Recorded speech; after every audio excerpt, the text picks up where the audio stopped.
ம்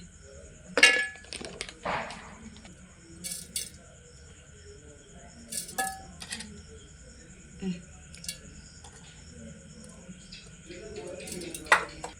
ம்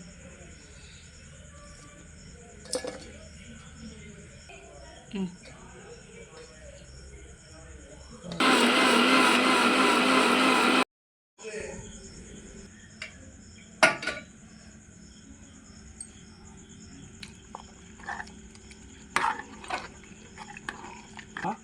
சொல்லுங்கள். எண்ணெய் ஊற்றிக்கலாம்,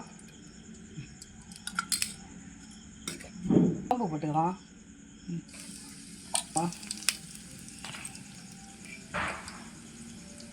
இஞ்சி போட்டு போட்டுக்கலாம், கருவேப்பிலை ஊற்றிக்கலாம்,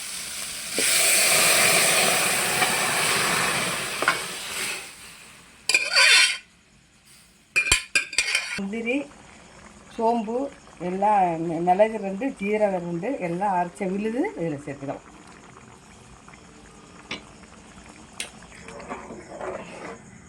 ஏற்கனவே காயில் கொஞ்சம் உப்பு போட்டிருக்கு, பத்தலைனாக்கா கொஞ்சம் உப்பு போட்டுக்கலாம்.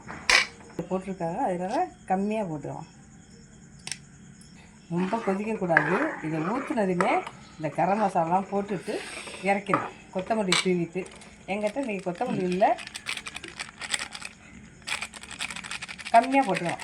ஏன்னா பச்சை மிளகாய் அதில் அரைச்சி விட்ருக்கோம். அதனால இப்போ என்ன பொடி போட்டிங்க? கரம் மசாலா பொடி போட்டிருக்கோம். உங்களுக்கு வேணுங்கிற அளவுக்கு ரொம்ப திக்காக வேணாலும் வச்சுக்கலாம், கொஞ்சம் தண்ணியாக வேணாலும் வச்சுக்கலாம், அது உங்கள் சைஸு. எங்களுக்கு புரோட்டாவுக்கு இப்படி தான் எங்களுக்கு பிடிக்கும், அதான் வச்சுருக்கோம். நல்லா சூப்பரான குருமா. பட்டாணி, பீன்ஸு, கேரட்டு, உருளைக்கிழங்கு, தக்காளி, வெங்காயம் எல்லாம் போட்டு புரோட்டா வைக்கும்போது நல்லா செம்ம டேஸ்ட்டாக இருக்கும். நீங்கள் வச்சு பாருங்கள். அப்புறம் இதே மாதிரி தான் நீங்கள் லைக் பண்ணுவீங்க. நல்ல டேஸ்ட்டாக இருக்கும். நாங்கள் புரோட்டா போட்டு இதை காமிப்போம். குருமா ரெடி ஆகிடுச்சு. நீங்கள் உங்கள் வீட்டில் மல்லித்தலை இருந்ததுனால போட்டு இறக்குங்க, எங்கிட்ட இல்லை. இப்போ வந்து புரோட்டா உருட்ட போகிறேன், அதையும் காமிக்கிறேன் பாருங்கள். நல்ல கடைக்கு உள்ள குருமா மாதிரி சூப்பராக இருக்கும்.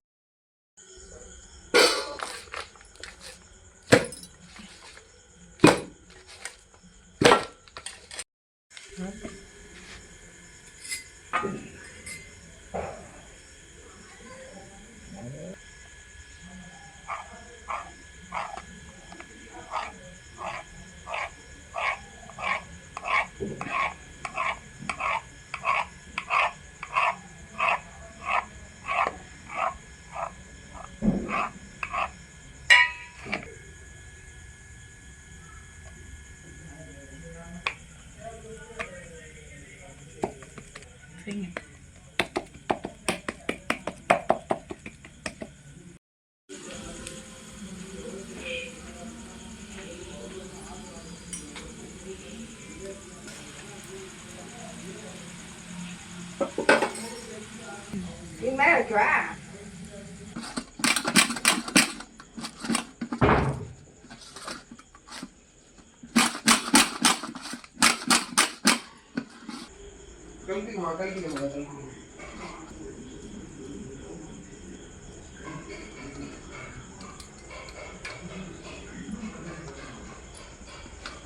பரோட்டா குருமா ரெடி, வாங்க சாப்பிட்றோம்.